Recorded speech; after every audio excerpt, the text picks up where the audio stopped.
For the people that don't know, we are going through the same timeline where Ninja Gaiden 2 got released.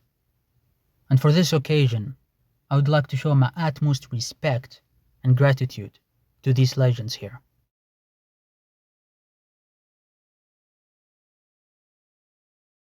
Main points of the video: visuals, audio, combat.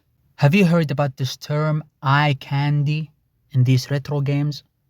Well, in Ninja Gaiden 2 2008, you could touch the game with your eyes. The way how the blades looks, the way how Ryu Hayabusa looks in multiple outfits, the way how the maps looks in that game, the way how the objects look in that game, there is nothing like it. And this is the thing about the visual aspect of Ninja Gaiden 2 2008. It's not about capturing realism. It's about capturing the artistic perspective of reality.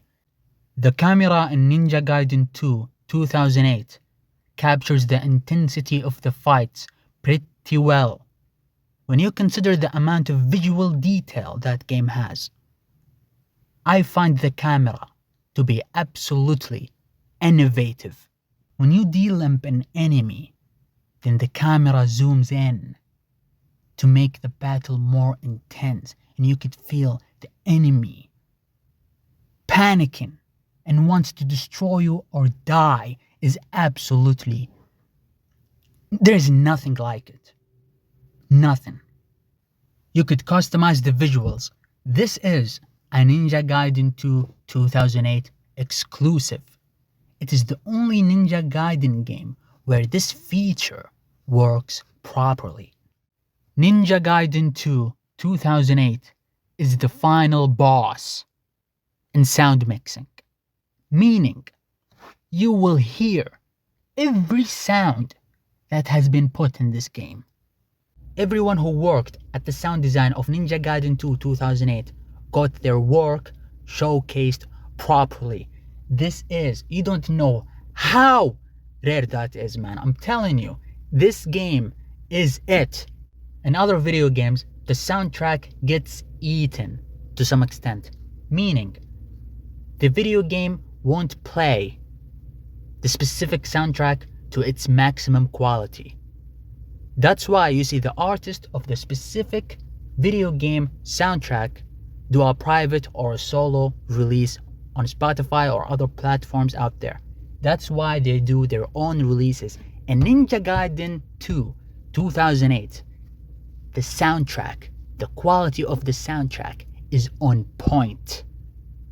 When you look at other games that offer the audio adjustment option, most of the time, I'm telling you, most of the time, almost every time, the sound mixing doesn't work properly.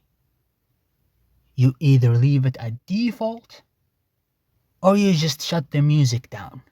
That's your only option. In Ninja Gaiden 2 2008, you could customize your experience. This whole customizing your experience in Ninja Gaiden 2 2008 have been displayed in this video. And by the way, keep it in mind, YouTube destroyed the audio, yet Ninja Gaiden 2 2008 overcome this obstacle with YouTube. Now imagine the real-time experience with real-time hardware. In Ninja Gaiden 2 2008, each weapon feels like a complete different character. Each weapon have their own moves, mechanics, defense system, movements. Yes, each weapon, there are moves, and each weapon where you could use those moves and the advantage of the defense department or the movement department. You could actually utilize these moves and each weapon to have movements going on or defense going on with your gameplay. Mixing those things that I just mentioned with the natural movement of Ryu Hayabusa. We're talking about the wind bath, the natural jump, etc. The dashes, the furious wind, etc. Mixing those things that I just mentioned with the projectiles this game offers. Mixing all of those with the philosophy of Ninja Gaiden 2 2008. This is where the game stands out. Listen to this very well. Listen. The philosophy, when you mix all of these elements that I just mentioned, and you as a player, controlling Ryu Hayabusa, facing opponents that will fight you fearlessly with their own set of tools, movements, melee attacks, projectiles. This concept where the player is active and the enemies are active, causing this climax in battles, made Ninja Gaiden 2 2008 stand out. It is the only video game on the market that offers this elite experience.